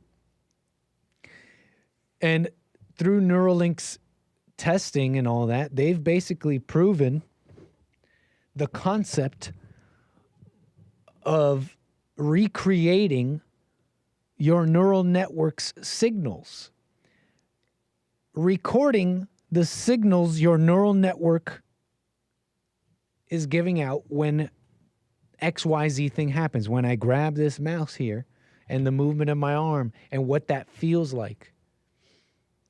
It can all be mapped out and recreated in these recorded signals and replayed through this device to then simulate those same signals in a person whose neural network is damaged or otherwise. In fact, it's already been proven. There's people with Neuralink devices already. It's kind of an amazing thing. And now Neuralink just got recently approved for something amazing that they're calling the blind sight device. The blind sight device from Neuralink will enable even those who have had lost both eyes and their optic nerve to see. Provided the visual cortex, the part in the brain that receives visual information, is intact, it will even enable those who have been blind from birth to see for the first time. Isn't that amazing? To set expectations correctly, the vision will first be low resolution like Atari graphics, but eventually it has the potential to be better than natural vision and enable you to see in infrared, ultraviolet, or even radar wavelengths. I mean, the concept is amazing. The concepts have been proven so far with the previous Neuralink devices and the testing on the animals. And it's just an interesting thing to think about. Imagine upgrading your eyes. The concept has been proven. Imagine adding sight to someone who's never had it and being able to see in wavelengths that you wouldn't normally be able to see because our eyes, they're devices that see in this wavelength, But if you implanted a device that sees an infrared to the optic nerve and then to the visual cortex and simulated the same signals that your eye would, theoretically, you could see it infrared. It kind of brings up the question, too, of what would you see if you didn't have an optic nerve? Something I think about sometimes and I can't wrap my head around.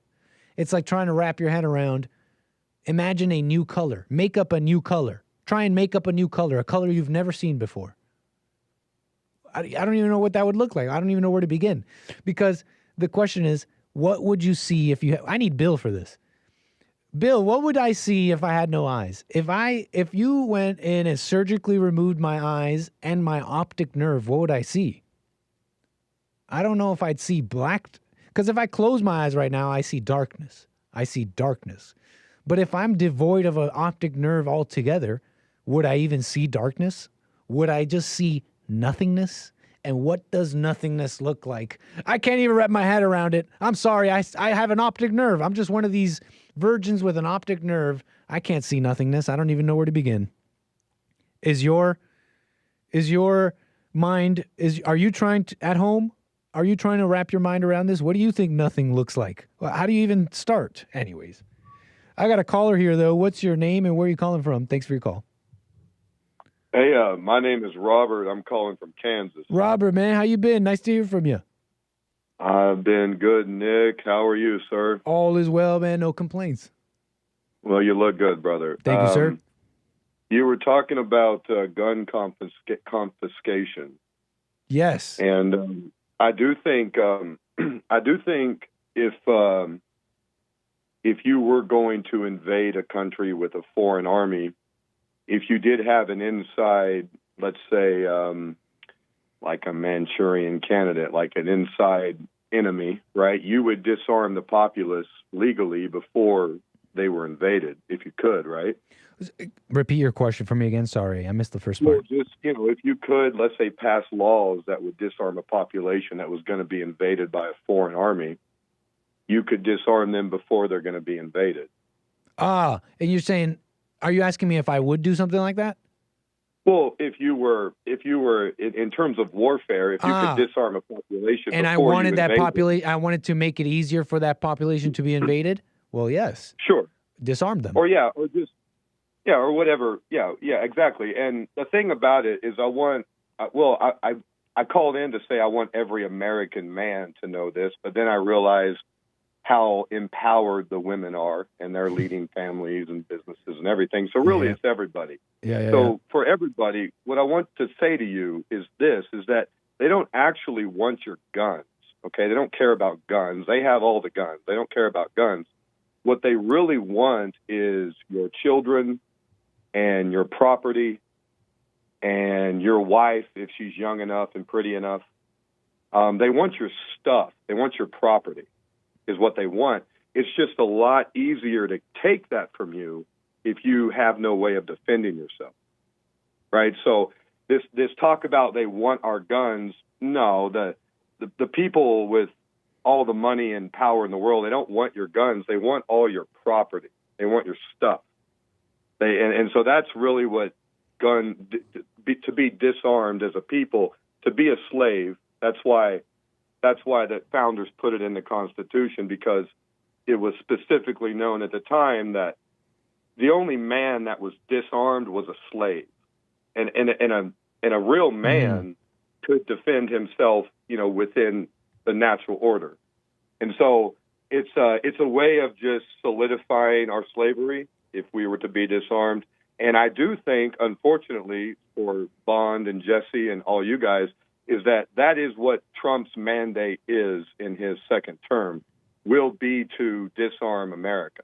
That's what I believe. He'll do lockdowns again, but this time it'll be for gun violence, and he will, You're saying Trump will do that? Disarm America.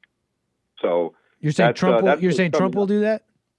I believe they need Trump to do it. I believe that the CIA did a bunch of research on like how, whether or not you could tell a business owner to shut down their business and wear a mask and take a vaccine.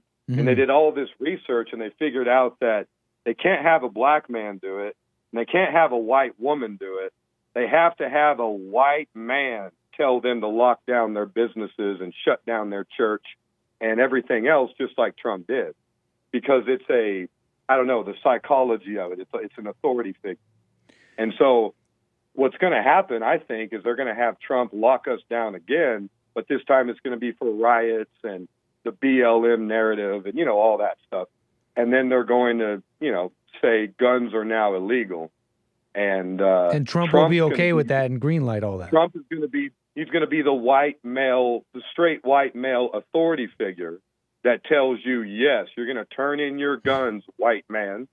And if not, you're a criminal. And so they can't have a woman do it. They can't have a black do it. They got to have a white, straight man do it, according to the psychology. So well, although I share, it's an interesting theory about them wanting to take our property and all that. And although I share your same reservations with this whole, they want the guns. No, it's not about the guns. It's a whole other agenda. What makes you say, besides the things you've already said, what makes you think that Trump would greenlight it all? And besides I'm following you. What you're saying, it's a theory as well that he's the white man to do it. Yeah, what makes you say that? What if you could expand on that, because it's kind of a wild claim. I don't know. You go ahead. Yeah, what makes you say Trump would greenlight all that? Well, I mean, as you know, Nick, it is not actually Kamala or Trump or Biden. I mean, these are figureheads. And so, in terms of like when you say why would Trump do something, to put it onto him would just be that he is the figurehead that could get the job done for the actual controllers. So it's not that it's not like I'm saying it is Trump. I'm saying that Trump has the position. They know that. They put him there in the first place, and that they can say to him, yes, you have a beautiful family and you want to continue your life, right, Trump? And he says, yes. So you're going to put, Amy Coney Barrett on the Supreme Court. You're going to pick, if you don't pick Vance as your vice president, guess what, man? We'll try to assassinate you.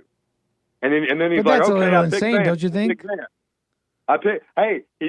He wanted to pick the North Dakota governor is who he wanted to pick. And then he got shot in the air, and then he picked Vance. And so it's like, but I mean, how do you know all that? That's kind of all conjecture and not based on anything. Right here, I'll put it like this. It's one thing to say, it's one thing to have your reservations about Trump and suspect almost Reagan-like thing happening of a very not conservative event like gun laws or amnesty or something, right? Something that seems to go against the conservative mindset and what Trump has been about. It's not far-fetched, right? You see what I'm saying? Like, it's not far. It's one thing to say that and believe that might happen and you have your blah, blah, blah, XYZ reasons for it. But it's another to say what you're saying, to say, well, number one, all this conjecture about what Trump did because of this or that assassination, that's a little wild. But you see what I'm asking you here? I want you to tell me, what about Trump? It's one thing to suspect there to be all sorts of conspiracy. It's one thing to expect Trump to fall short, but it's another to I'm waiting. What about Trump that he said and done that would make you think that he'd be okay with that? Because it's just conjecture a little, not a little, a lot. Fair enough, Nick. Yeah. And I agree. I agree with, almost everything you say. And the thing about it is that I could be totally wrong about Trump. Right. Okay. And I have, my family, the few friends I have left, the good people I know in life, they all love Trump. Every good person I know. Bond, you guys love Trump. Literally the best people I know in life, they all love him. And if you don't think I love Trump, brother, I was in 2014, I was getting this guy elected. Before he was even, when people were calling me the dumbest man alive, because they're like, no, this guy's going to get elected. before anybody. I was with Trump because I believed what he said. Call me a fool, whatever. I thought he was serious. After his first term, man, I can't say that, I really can vote for him again. Now, maybe I am totally wrong, and Jesse and you and Hake and Joel, you're totally right about Trump. And I will gladly call back in a year from now and be like, I was wrong, Nick. Trump has saved us, and I'm the fool. And I hope that that's the case, Nick. I hope that I'll put Trump it like is this, too. 10% of what you guys think he is. I really do. Sorry, go ahead. Hey, and me too, man, because I haven't even gone that far. I've never said, in fact, I was saying recently, Trump's not our savior. Trump is not those things that people are putting on him. I was saying that recently. And again, I'm not even going to say like you would be unreasonable, totally unreasonable to think, well, maybe Trump may fall short of certain things here and there. I'm just asking you kind of a simple question. Like, what about Trump specifically that he said or done,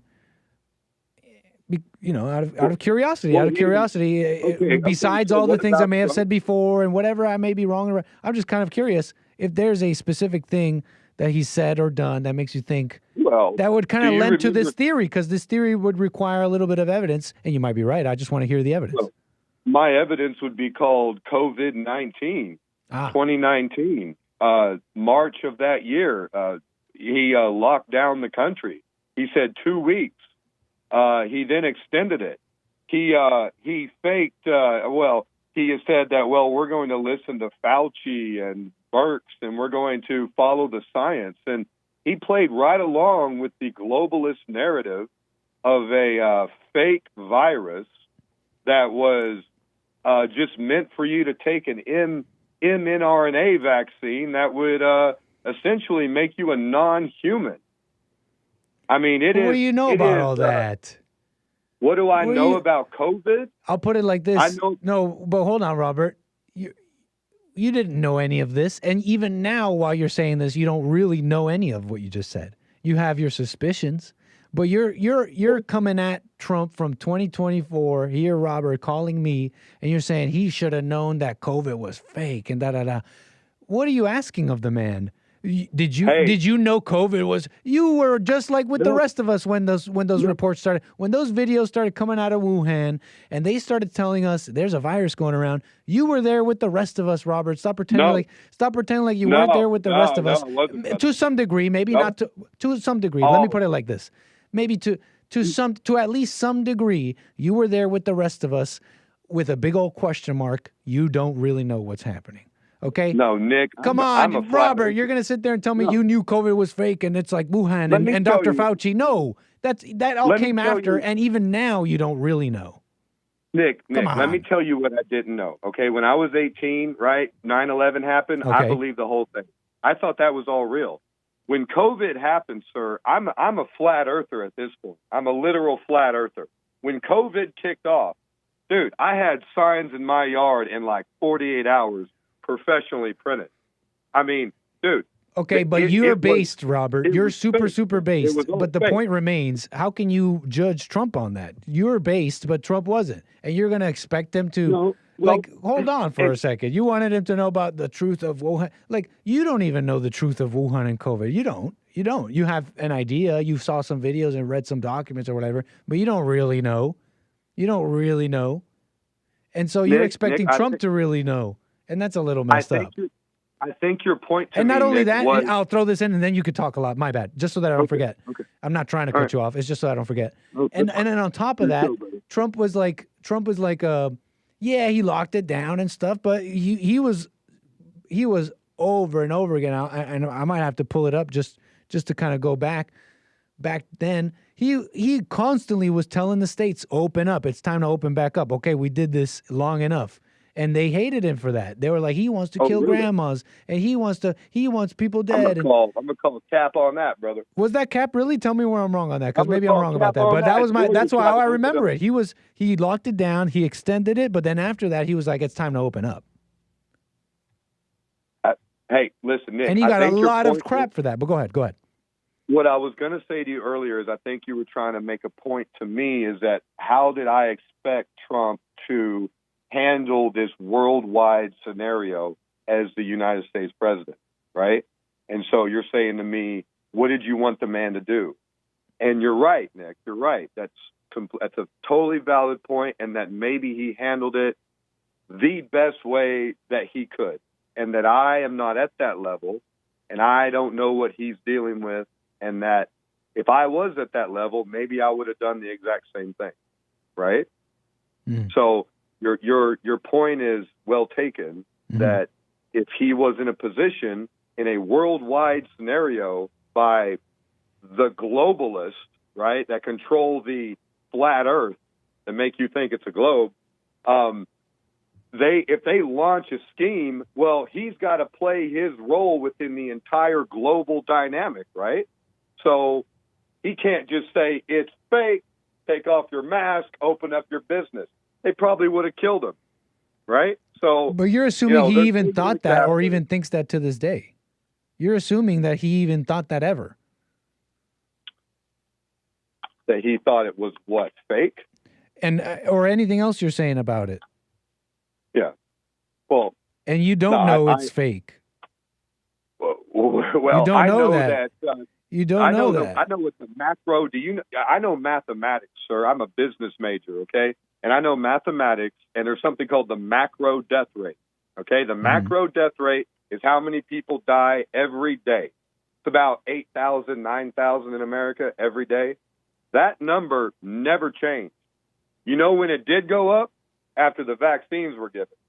But all you're saying, and I'm only cutting you off because of time, because we're pretty much at the end. But all you're saying with that is that's not evidence that COVID was fake. That's possibly evidence that the vaccines were harmful, but that's still not evidence that COVID was fake. No, COVID is as fake as and even then, and then if you go on and tell me mortality rates and flus and stuff, which are great stats, are very interesting stats. Why did the flu go away during COVID? That still doesn't prove COVID was fake. It just suggests that COVID was way, way, way less than the media and others tried to tell you, which I think is a reasonable position, which is, by the way, Trump's position. And as I remember it, Trump's position for even like way early into the lockdowns when he was telling the states, okay, we did this and that, the vaccines, but now it's time to open up. And the governors went against him, the media went against him, and blah, blah, blah. All right. Because you're saying you're basically saying he should have known that COVID was fake, but you don't even know COVID was fake. Well, I'm just sorry you took the vaccine, Nick, and I'll pray for you, brother. I mean, I don't know if I took it. Nobody knows if I took it. I pray for all of you vaccinated globetards. I really do. I pray for you. I pray for Hank every night. He doesn't know geography. He don't know his I swear, if I asked Hank to name 3 continents, he couldn't do it. He couldn't name 3 continents. He couldn't name 2 oceans or 3 continents. The guy is. Hey, Hank talks about his ignorance openly, and we love him for his ignorance. Yeah, I love Hank too. I love you too, Nick. I'm gonna hang out. Hey, all right, Robert, brother? Man, a pleasure. Nice hearing from you, man. I'm glad that you're still around, sir. Hey, I'll let you hang up, Nick. Bye. Hey, take care, man. Call me again. Yes, sir. Thank you. Oops, sorry. Hey, callers, I see you guys holding, but it's the end of the show. Call me tomorrow, please. I see 2 of you holding right now.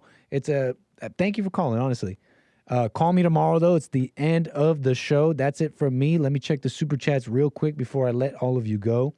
I have so many nice topics for tomorrow. So you definitely want to tune in. American Anchor Baby tomorrow, 4 p.m. Pacific time, as we do here. We did the calls, we did the topics, the comments. Chat is all involved. I love it. Thank you so much. And let's finish off with the super chats. Chris, that was him earlier with a big old thumbs up. Harmony with the union dues won't let us forget. Can those also be plantation dues? I kind of see them as one and the same. Harmony, thank you. And Internet Manster, right on. Appreciate the super chat. Says, thanks for the shout out, Nick. Love the show, buddy. Thank you, Internet Manster, for being in there and supporting. Rock on D Live with all your support, and Rumble will not be forgotten. Mildegrew, the Black Dot.